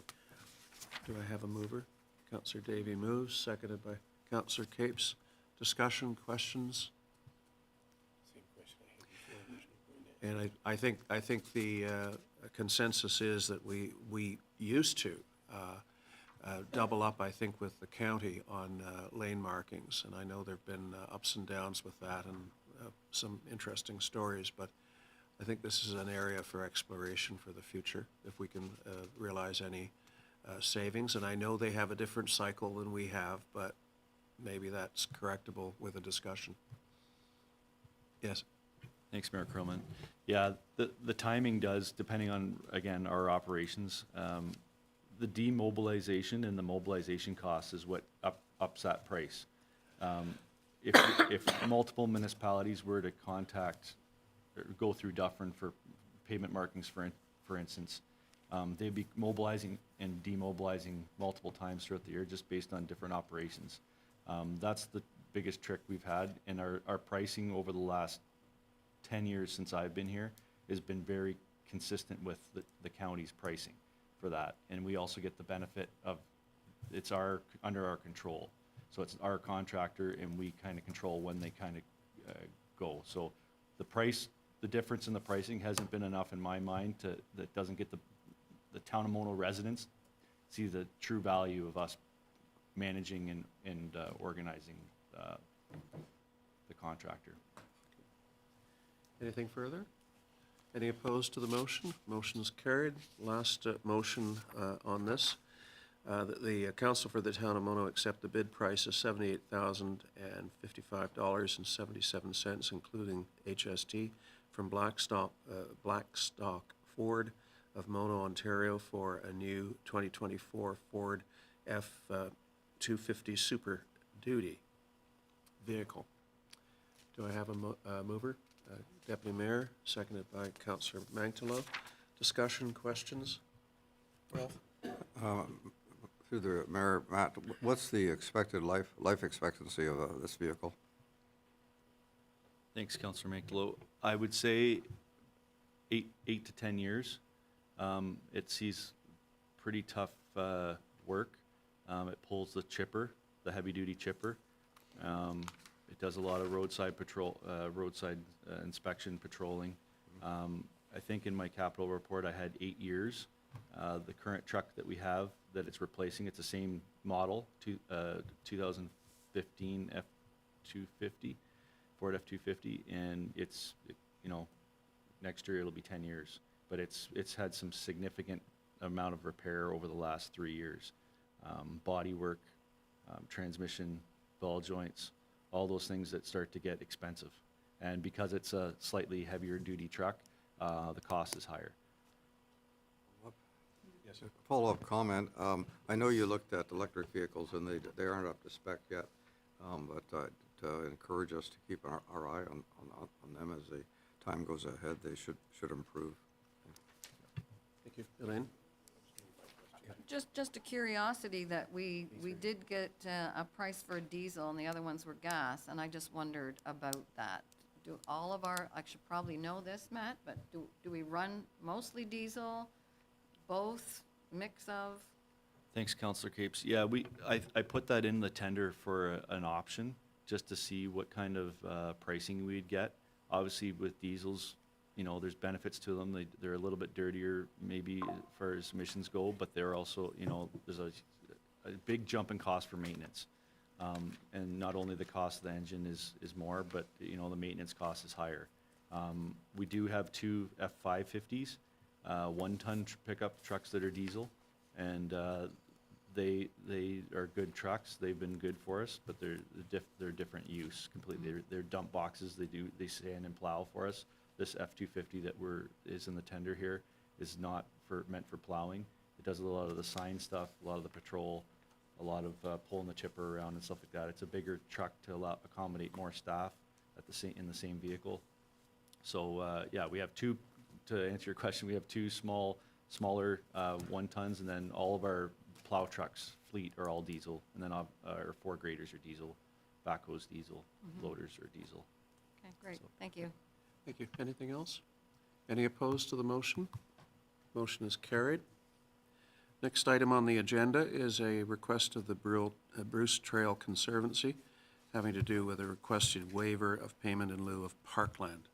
And I note for the record that there are 3 representatives of the Bruce Trail present in the gallery today. It is regrettably not a delegation so much as an observation, I think, of what council is going to say and do. And Deputy Mayor Nix has declared an interest on this matter. So I don't know who wants to lead off. I certainly could, and see what the rest of you think. Ralph? Thanks for all of you coming. I appreciate this show of interest. To my mind, what is happening here is that there is a parkland that's being produced. We all have the access. It's not owned by Mono, but it is access available to all the public, and it's a spectacular area. I forgot the acreage, is 230 or so. I walked it. It's a very interesting area. So in doing this severance, there should not need to be a payment in lieu of parkland because they're creating additional land that can be used as parkland by the town of Mono. So I'd be in favor of their request. Any other? Councillor Capes? Just a question of whether or not we could invite our guests. Sorry. Just a question of whether we could invite our guests up to say anything? No, I know it's not a delegation. I don't think we have We don't the have time time? today. Okay. Sorry, Yeah. I'm on a deadline here. And your letter is, to my mind, self-explanatory, and the issue, to my mind, is a no-brainer. Go ahead. So then, just to add to what Councillor McDelow said, and I do really appreciate that you've made the time to come here this morning. It was great to see you.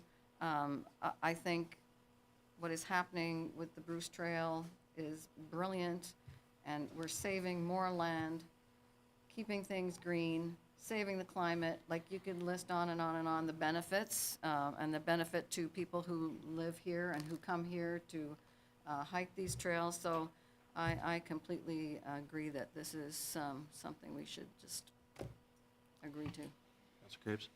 Or Councillor Davey, sorry. That's okay, no worries. Thank you very much. Yes, I appreciate that you're here, and I appreciate the letter, but I'm not quite clear, having read it all. I mean, this is a discretionary thing, but it seems to me that you're a private.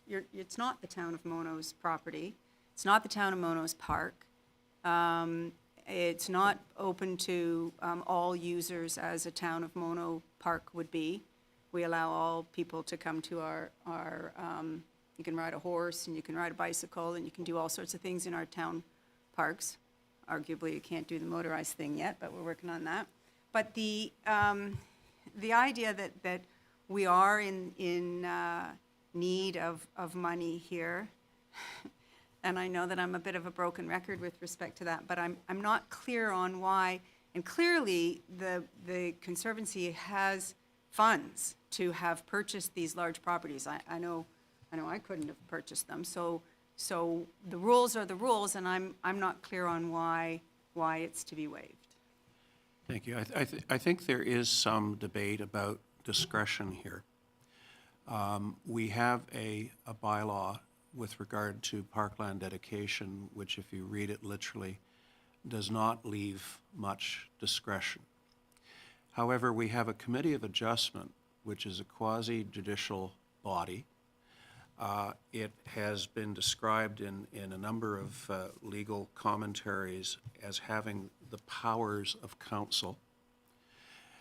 It is not an advisory committee of council. It makes decisions that are not appealed to council. They can only be appealed to the Ontario Land Tribunal.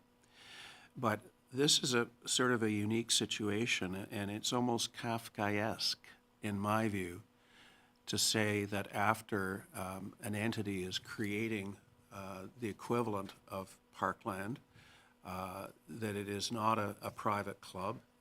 People, Bruce Trail members use it, but then ordinary members of the public can use it, including Mono residents. I think it's almost Kafkaesque to then turn around and say, oh, by the way, we want a Parkland dedication from you. I mean, talk about double dipping. Now, the Planning Act uses the word may repeatedly with regard to Parkland dedication or cash in lieu in lieu of Parkland dedication. I just wonder why our Committee of Adjustment, instead of simply rubber stamping the same 5 conditions on this particular application, didn't step back and assess that maybe this is an absurdity that we are requiring a parkland dedication from people who are creating so much open space for us. So that's my 2 cents worth. I have previously asked Fred Simpson to do a little bit of research on this in anticipation of council saying that, as I hope it will, that we would forego this. Fred, do you have anything to add? So, Your Worship, with respect to the town's bylaw on this, the bylaw is very clear that it states that this fee shall be charged. So notwithstanding that the Planning Act says council may, which of course gives it the option, council's direction and policy in the form of a bylaw, so in the form of the legislation, does not afford the committee or whomever is the body, whether it's council or the committee, in our case a committee, to have the option. The bylaw appears to be written very, very clear, and it says that the committee shall apply this fee. Now, the bylaw is a bylaw of council, and council has the option to amend its bylaws at any time. Fred, can I just stop you there? Does the bylaw say that the Committee of Adjustment must apply it, or does it simply say it must be applied? I think Says there's a that- big distinction. It says that this bylaw applies to all lands and territories within the town, and as a condition of a provisional consent or approval of subdivision, council hereby requires that lands conveyed to the town for parkland and recreation purposes shall follow the following. And it goes on to say that it shall be conveyed. But council doesn't, my argument, and it may be a bit arcane here, my argument is that council is not the deciding authority when it comes to the conditions of a severance. It's the Committee of Adjustment that is the deciding authority. And if we disagree with a decision of the Committee of Adjustment, or arguably the conditions attached by the Committee of Adjustment, we have our sole course of action is to take our own committee to the Ontario Land Tribunal. I'd like to avoid that, but I think I am deeply disappointed that the committee didn't have the presence of mind to step back and ask whether or not it's an absurdity to require a parkland dedication when an organization is in effect creating parkland. Elaine. Just a point of clarity, what you just read for us, Fred, said creation of a subdivision. Yeah, those are terminologies used within the Act. The Act makes no distinction between a subdivision of land or what we would commonly call a consent for a severance. They only use the one terminology. Okay. It refers to any subdivision. So, Your Worship, I have sought legal advice on the subject, and the legal advice did suggest that council does have a route in front of it if it wishes to extend an exemption, and that is council can amend the bylaw, and if the bylaw were amended to give some discretion to the committee, because right now the committee has no discretion as the bylaw is currently written. So if council were to amend the bylaw, once the bylaw were amended, then the Bruce Trail Conservancy would be able to go back to the committee and ask that that condition be removed because it was written such that they have that option. So I think council does have a route ahead if they wish to waive, not just this, but any time where there was a similar situation. And so the council could direct staff to prepare an amending bylaw that were to give authority to the committee under certain circumstances to consider a waiver. Can we do that retrospectively?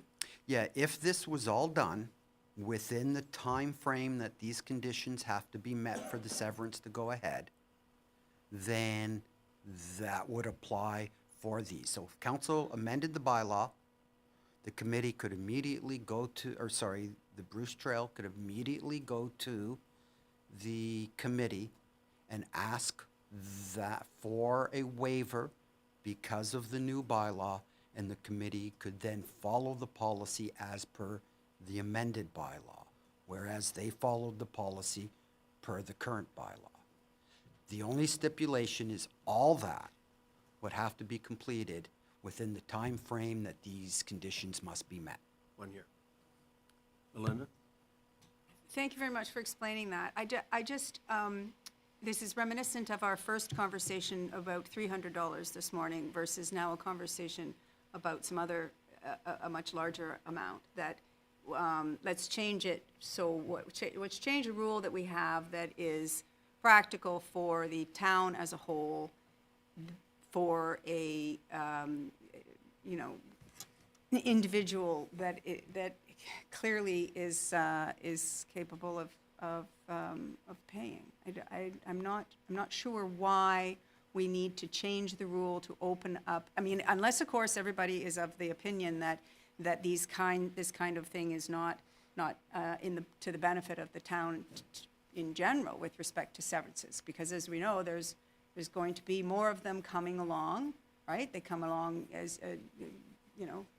spurts and spurts all the time, but there's no reason to believe that there won't be more of them as population changes and large parcels of land are exchanged hands. And so to start in just because we have a warm, fuzzy feeling about something that is a private entity, I think is going to open too much for the future to just try to do it quickly now when there's other properties that I gather these are the latest purchases, but that there were other properties that it wasn't even added into the requirements from our committee. And so that they've put it in now, but it's like, well, there were other things that it's not retroactive to be able. We can't go retroactive way back, right? That was, you were just saying. We can only do it right now. I think that the difference here is that, number one, Bruce Trail has brought to my attention that there are other municipalities that have not required a parkland dedication. So we might be rather unique in that regard. The other thing to consider is that most severances do not have as a byproduct the creation of publicly accessible land. And that's the distinction here, is that your typical severance, somebody wants 10 acres off their land, that doesn't automatically open up the property to public use. Dave, did you have something you wanted to add? Well, I was obviously just going to make a comment on the fact that committee looked at the bylaw and they took it at face value and said to Bruce Trail, we have no wiggle room under this bylaw to provide that exception for you. That's why we're here today. However, the condition they prescribed did also include, unless it's demonstrated it does not, or it does not apply or should not apply, and that gave Bruce Trail the opportunity to come here on that condition and seek council's input on it. As for other severances, there's parkland that applies where a new lot is created as a severable, saleable lot. But you're right, in I think in every other case, that's a private entity, if I can use that term, and it's either commercial or residential, or ICI, commercial, industrial, institutional, which would be at 2%, residential 5% of the land value, and we take those monies in kind for the Parkland account for future Parkland works. Clearly, I mean, I think the Planning Act, the overall intent, understands and knows that through larger plans of subdivision, that's where, you know, significant monies are conveyed to municipalities to provide the necessary parkland for, you know, multiple unit residential subdivisions comparative to a consent in a rural area here or there. And then, yeah, go ahead. So just going along with your conversation there, building on that. In the past, what has been our practice? What have we done for other purchases of property in Mono that were then conveyed to the Bruce Trail? Did we, in those cases, apply this 5%? Sorry, Councillor Capes, Your Worship, through to Councillor Capes. So there has to be a severance for this bylaw, a consent for this bylaw to be started. So if the Bruce Trail was provided outright ownership of a portion, then Okay, right. thank you. And then with this purchase, was there land transfer tax applied? That I would don't be know. It would the be a question owner. for Bruce Trail. Be an owner question, yeah. And does some of that not come to the municipality? No. None of it? Not land Just, you transfer. know, It's just we are looking for avenues to, and the other thing to say that, well, there's parkland and that this severance gives some parkland right there. The Parks in Lieu's funds actually can go to all sorts of things that, in recreation. And I think that, you know, the 8,900 that we cut for the ice rinks and so on, they're like, we need to look at the big picture of the town going forward. And that at the minute, but this is an entity. The reason why there's only 4 of us sitting here and not 5 is because there's pecuniary interests. It's not a park for Mono and only for Mono taxpayers. It's something separate. And so I don't understand. I just don't agree that it should be, if they're going to sever the lots and everything, I think that we have a bylaw, and I think that the rules should be followed. And then the win-win for the future of Mono, really for the future of Mono. Because when it's an entity like this owns property, you know that this is it today, but this may not be it tomorrow. Versus if it really is the town's, because that's a different story. If the town wanted to start purchasing, if we had a bunch of money, and the town could start purchasing these properties and making trails through and everything, that's a whole different thing. This is a business that at the minute gives us potentially access, but it's not a given. In which case we're not looking out for the future of Mono by waiving this. Okay. Yes, come on forward and just give your name at the mic, if you can turn it on. Yes, that would be great. And your name, if. Thank you very much, Your Worship, and through Your Worship to the councillors. Just wanted to clarify, we're not a private entity. We're a charity in Canada. We're one of the top-rated environmental charities in the country, so that's important to know. I think in terms of the excuse me. access.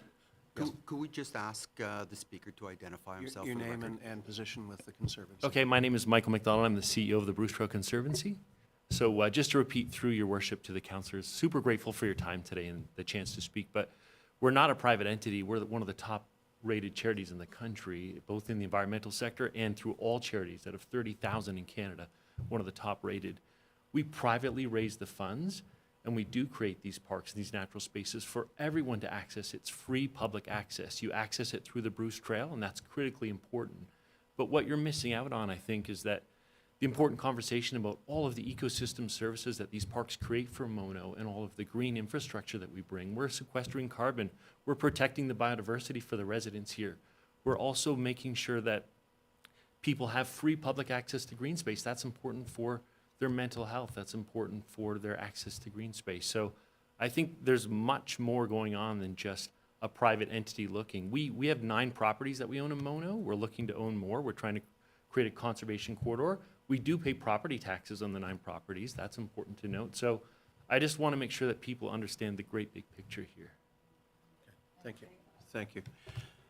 So is there an appetite to have a motion, or do we just move on? Ralph?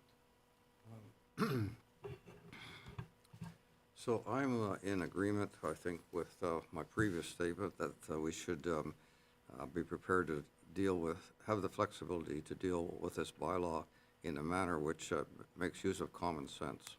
And I think the bylaw is presently too rigid for that. So I would like to propose that or direct staff to prepare an amending bylaw to bylaw number 2003-41. And is it your intention that it gives the Committee of Adjustment discretion as to the application of the Parkland provisions? That's the gist of it, yes. Okay, does that make sense, Mr. Simpson? Yeah, if council were to pass such a resolution, staff will bring back a bylaw with the details to provide some general guidance under what conditions that the approval authority, the Committee of Adjustment, could consider a waiver.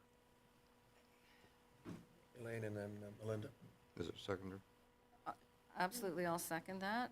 And is there addition to that motion that we grant this Well, exception? we- We'd have to what- do that what at we're a following hearing- time. What we're hearing is that we Reapply. need to amend the bylaw first, and then Conservancy has to approach the Committee of Adjustment to basically reopen on the basis that our bylaw has been amended, and Committee of Adjustment can either decide to stay with its original decision, or they can choose to waive the Parkland provision.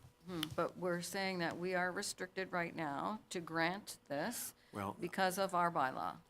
That's Okay. one interpretation. I have a different view, but I think I'll defer to the legal advice that we've received. Right. I'm of the view that the Committee of Adjustment has the ability to apply conditions as it sees fit. And it could have done so, it did not do so, but that's just my view of the role of a Committee of Adjustment. I know. Okay, thank you. Melinda? Thank you.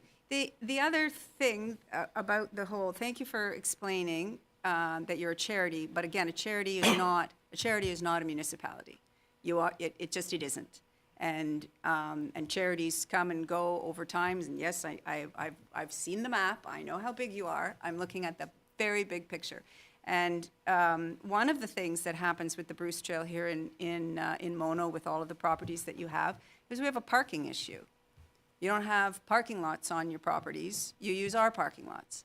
And so then we have complaints about our parking. It's on the list of unfinished business or things that we're going to talk about, is parking on our roads and so on. And because you are, allowing all the carbon sequestration and all that kind of stuff, except people drive to the Bruce Trail and in large groups. In fact, you even have a bus come a couple of times a year to bring a bunch of people. And so to sever the land, I mean, so to me, it seems even more like a private entity whose business is to recoup the money that you spent. That's why you want to make the severances and have houses there and so on, where that is not necessarily going to benefit the town. So we don't get any cash in lieu, so that then you have this great piece of property, and more people come, and we have parking issues. So where we could have used the money to build some parking lots, or to improve our parking lots, or just to, it's a bigger picture, and I just repeat myself on that, but. So we have a motion on the floor. Fred, is it straightforward to you? Yeah, if you permit, your worship. Yes.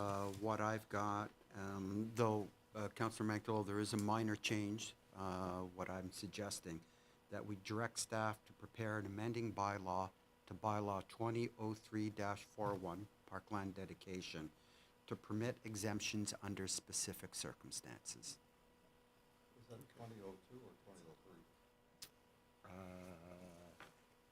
2003? 2003-41. Okay, any further debate, discussion? I think, yes, Well, I just wonder if more scrutiny is required on, sorry if I affect the amendment where you say at their discretion, or I missed the last piece. I think all those details will be in the bylaw, which council can then debate. Well, when okay, the so that's my bylaw comes point, is there forward. would need to be a schedule to the bylaw to say who in fact would be exempt. no, well, I think we leave that up to the clerk to work out. I don't see this, frankly, I don't see this arising under any other circumstance. Sorry? Except when they buy more, which they have said they are. And if they buy more, they create more open space available to everyone. And I think that's a good thing. They have a model that requires them to raise a little bit of funds to offset their initial investment. And the residents of the town, first and foremost, are the beneficiaries of the creation of open spaces to walk. So, and there will be other times. And as I said, there are other municipalities where this hasn't even been an issue. And I forgot my list, but I think there were 4 of them, if I'm not mistaken, at least 4. So I'm going to call the question on a recorded vote. I apologize, your worship, I missed the last statement. Recorded vote. Recorded vote, yeah. Thank you. So the motion moved by Councillor Mankdalo, seconded by Councillor Capes, that we direct staff to prepare an amending bylaw to bylaw 2003-41, Parkland dedication, to permit exemptions under specific circumstances. Councillor Mankdalo. Yes. Microphone, please. Sorry, yes. Councillor Capes. Yes. Councillor Davy. Sure, we can look at it. Is that- Thank you. Is that a yes? Okay. Mayor Creelman. Yes. And the motion is carried. Thank you. And just so we're under no illusions here, this is to give the Committee of Adjustment discretion that they previously did not believe they have. So you're going to have to go back with that bylaw passage to make the request of them. And they have the option of either agreeing with you or disagreeing. And then there are remedies to a disagreement, and it's called an appeal to the Ontario Land Tribunal. I have a question. If it's appropriate, I'm a numbers guy. Could we hear how much this is likely to save you, so that you can apply to future properties? Yeah. Yeah, we can find out how much in Parks and Lieu, is that what you're saying? Yep. What we would have otherwise received. How much money that we would have otherwise received? How much? How much money will you save? That's my take on No, it. it's how. It's 5% of the purchase price, which was around $3 million in change. So Does this apply to the whole property, not these 2? just the severance, the piece that severance, which I didn't get to tell the committee and through your worship, but we actually are working with the Heritage Committee to protect the cultural integrity of the house that's there as well. And so that's some important work that we're also doing for the residents of Mono. Sorry, but this is 5% of 3.3 million. No, it's 5% of the severance, That's what I was the getting at, severance which- price. So the value of the severed Value of the severed portion, that's Okay. correct. Do you Do you have have an any estimate as to that? estimate as to what that might be? Do I have any estimates? You don't need to say. it. Yeah, I can deliver that information in Okay. writing to you both. So, Thank you. Okay, thank you very much. thank you very much. Thank you. Thank you.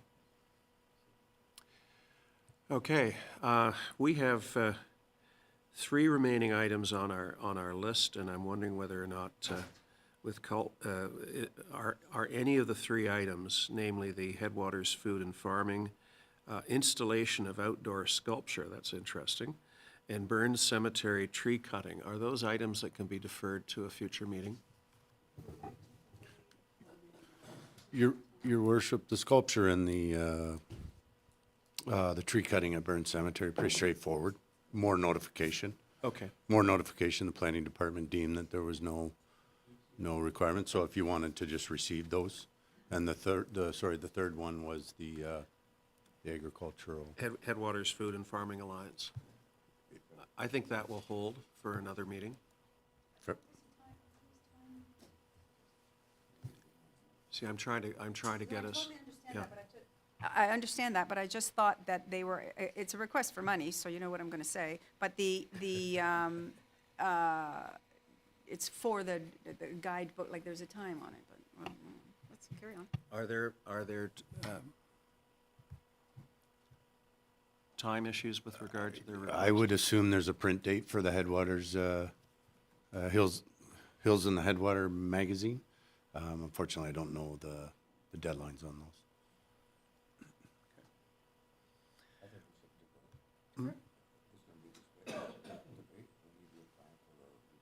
Okay, I think we need to defer, regrettably, and I'm sure that because the request is rather modest, if we were to grant it, I'm sure that it can go another 2 weeks before we actually take it up again.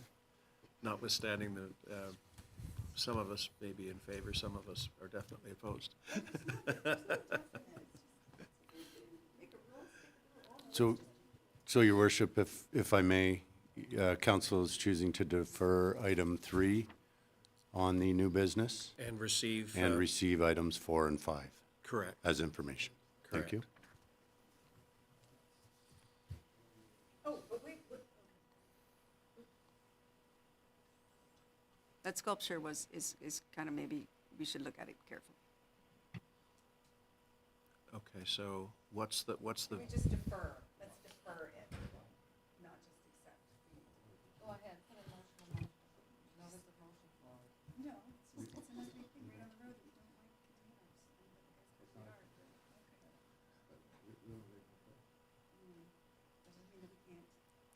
So what does this, just on the sculpture thing, what does he want to do? Okay, we're either talking about it Yeah, or. we're talking about it. Yeah. So, Okay. you want that to come back on the next agenda? Yes, We have to yes, say so. yes. So we will defer items 3 and 4 of new business and receive number 5 as Correct. the Okay. Burns tree cutting as a Yeah. information. Yeah, I was confused there. Okay, I have a motion. The council moves into a closed meeting pursuant to Section 239 of the Municipal Act 2001 as amended at 8 minutes past 11 in the morning for CAO Performance Review, Section 239, subsection 2, subsection B, personnel matters about an identifiable individual. Do I have a mover for that? Councillor Capes, Councillor Davy, seconds. Any opposed? And we will go in camera.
We are back live.